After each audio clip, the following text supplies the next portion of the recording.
Hello everybody and welcome to day 15 of 30 Days of Godzilla. Today we're going to close out the Showa series, aka the first Godzilla series, with a review of Terror of Mechagodzilla, also released in Japan as Mechagodzilla's Counterattack, and also in some markets as The Terror of Godzilla, even though Mechagodzilla is the one doing the terrorizing.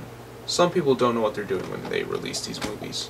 The Terror of Mechagodzilla is the final entry in the original series, and it was the last Godzilla film to be directed by Ishiro Honda.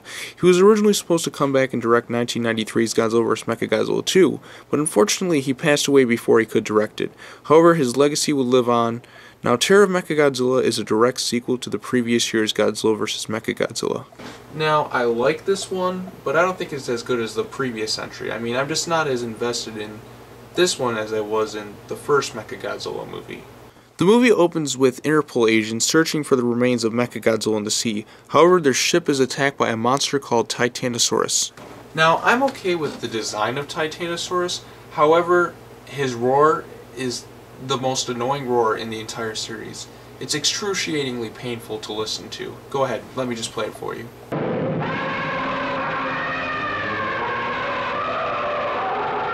Yeah, the roar is pretty annoying and it really hurts the movie. It turns out Interpol ends up tracing the origin of the monster to a scientist by the name of Dr. Mifune, a crazy scientist who was outcast by the scientific community years ago for all his crazy experiments involving the ability to control sea life. So Mifune pretty much develops this hatred towards everyone that's a human being or man or whatever for being thrown out for all his crazy experiments and just being called kind of crazy for what he was doing. But I gotta say, this guy takes his revenge a little bit too far. I mean, it's not like the people killed his family or something. They just fired him. I mean, this guy takes getting the pink slip a little bit more than anybody else would. He goes off the deep end, that's for damn sure. He's like, "So you're firing me? After all that work I put in? Well, you just fucked yourself because I got a giant monster and I'm going to unleash it on you." So Interpol goes to investigate Dr. Mifune's house. Only his daughter Katsura appears and tells them that he had died years ago. It turns out Mifune is working with the simians who have rebuilt Mechagodzilla. Also, the main villain from the last movie is back. Even though I found out he's actually playing a different character, he's still pretty cool though, and he spends a lot of the movie wearing sunglasses. And when he isn't doing that, he whips his henchmen into shape. It sucks that they don't turn back into apes in this one when they die. I always thought that was pretty funny. Instead, the aliens wear these really dumb helmets and aren't as cool as they used to be. I mean, I still like the simians, they're all cool in that, but they don't leave as big of an impact as they did in the last movie. I mean, those helmets, good God, those helmets really help to lose cool points. It's one of the decisions where I feel like Jun Fukanda, the director of Godzilla vs. Mechagodzilla, was able to outshine Ishiro Honda in terms of the design of the simians. So as the movie rolls on, we found out that the monster Titanosaurus is being controlled telepathically by Mifune's daughter Katsura. Now Katsura feels kind of guilty about what they are doing and helps to inform Interpol about what is really going on, and sort of develops a romantic interest in one of the people who is working with them. Oh, and one more thing, we found out that she's able to control Titanosaurus because she is really a cyborg. You see, years ago the simian saved her life after an accident happened during one of Mifune's experiments to try and control Titanosaurus, and they made her a cyborg in order to keep her alive. It's an interesting concept because that means that anywhere she's at, she can control Titanosaurus. She could be right next to you and you wouldn't even notice it. Meanwhile, Mifune is pissed off and wants to show the simians that he means business, so he has Titanosaurus attack the city. Interpol at this point finds out that the only way to disrupt the control over Titanosaurus is to use sonic waves. But before they really could do anything, Katsura sabotages their mission. At this point in the review, you're probably wondering, well, why the hell isn't he talking about Godzilla? Well, the reason is that Godzilla takes fucking forever to show up in this movie. He finally does show up about 50 minutes into the movie. His entrance is probably the best part of the movie. So he and Titanosaurus get into a little scuffle until something happens to Katsura where she gets hurt and Titanosaurus just leaves. Now the simian guy gets pissed off at this and he's like, "Mifune, don't double cross me again. Fucking listen to me. You're listening to me. You're my bitch. You will listen to me, Mifune. Got it?" Mifune's like, "Okay." Also, he puts the controller of Mechagodzilla into Katsura, so now she is in control of both Titanosaurus and Mechagodzilla. During this time, the guy who's working with Interpol, and who was also the romantic interest for Katsura, is then captured by the simians. Of course, they don't kill him right away, because they're idiots. Instead, they go the James Bond route by shouting him all sorts of exposition so that they give him an opportunity so he can escape, and blah blah blah blah blah blah blah blah blah. I mean, come on. I'm sick of that cliche. It's like James Bond. Don't tell him everything. Just shoot him. He'll be done. I mean, they even made fun of it in Austin Powers, where they're just like, you know, you're feeding him, you're telling him everything. Well, I've got a gun. I can just go over and shoot him right now. And the Dr. Evil is just like, Scott, you just don't get it, do you? It's just the way things are. No matter what I do, it just seems like it's not going to change. So they unleash both Titanosaurus and Mechagodzilla on the city, and I just got to commentate on this one part that's so cheesy and such a good guy moment. It's so syrupy, where two dumb kids are like, oh hey, let's get closer to the giant monster. Then as they're about to get squashed, Godzilla comes in and makes the diving save. It's just one of those moments that I really wouldn't expect Godzilla to do.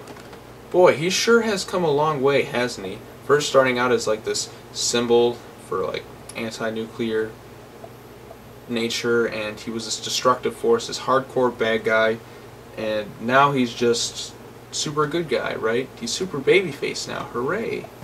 Unlike in the last movie where it was both Godzilla and King Caesar against Mechagodzilla, this time Godzilla is alone. He has to fight both monsters on his own. And speaking of that, where the hell is King Caesar? Wake his lazy ass up. The job isn't finished. Mechagodzilla is still there. In fact, there's another monster now named Titanosaurus.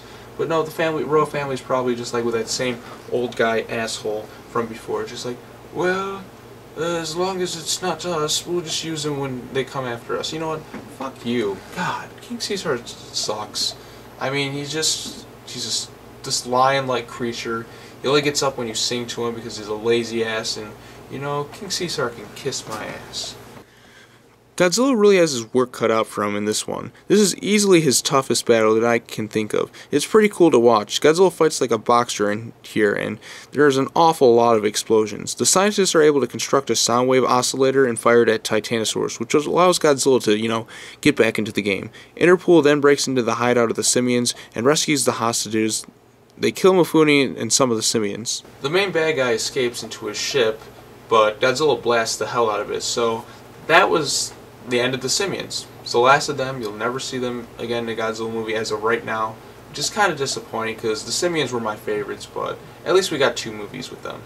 With Titanosaurus distracted by the sonic waves, Godzilla once again rips off Mechagodzilla's head, but there is a nice twist added where Mechagodzilla can still fight because he has a laser beam under his head. I like that they changed it up a little bit this time and added that in there. It doesn't give us the same thing as before. It's just a little variation, like they've learned from their mistakes. With Mechagodzilla still fighting strong, Katsura kills herself because she is the control of Mechagodzilla. She has it still inside her. This allows Godzilla to get the upper hand and finally destroy Mechagodzilla by just blowing him to bits. The explosion's pretty cool, and then once you see this, Titanosaurus is like, screw this, I'm running away. But Godzilla continues to go after him. He's like, no, you're not getting out of this, buddy. You're gonna face me now, and I'm going to kill you. Godzilla, with the help of the sound wave oscillator, is able to kick Titanosaurus' ass and kills him. Then in true Godzilla fashion, the monster crashes into the sea and seemingly explodes again for a second time. How does it explode again? Is water combustible now? Anyways, the final shot of the movie has Godzilla returning to the sea. It's an appropriate ending because they don't kill Godzilla, they just give him a little break. Toho knew that they weren't done making any Godzilla movies. They just needed a break because they had made so many of them. I mean, 15 since 1954, that's a lot. And that right there concludes the Showa series, ladies and gentlemen. This is another pretty good entry. I don't think it's as good as the last one, but again, that's a tough act to follow. But there's still some interesting stuff in here. I feel like it's kind of inconsistent with the previous entry in some parts, like, why don't the simians turn back into apes, and why won't King Caesar come back, and where the hell was Titanosaurus before this? Did the simians have 2 operations going on at the same time? Maybe that explains why they have like 2 different sets of helmets. Also, it does take Godzilla an awfully long time to show up. However, once he does, the movie becomes pretty damn entertaining. Well, ladies and gentlemen, we have finally reached the halfway point, just gotten over the hump, so now we're going to tomorrow start reviewing the second series of Godzilla movies, which is going to be pretty cool because the second series is actually my favorite of the 3 series of Godzilla movies. It just had the most consistently good films. Showa series, of course, holds a precious place in everyone's heart. Tomorrow I'm going to change up my gear. This is my Showa gear, you know, the sweatpants, and plus because I filmed so many of these on the same day. Ridiculous, I know. Believe me, it took a lot of time.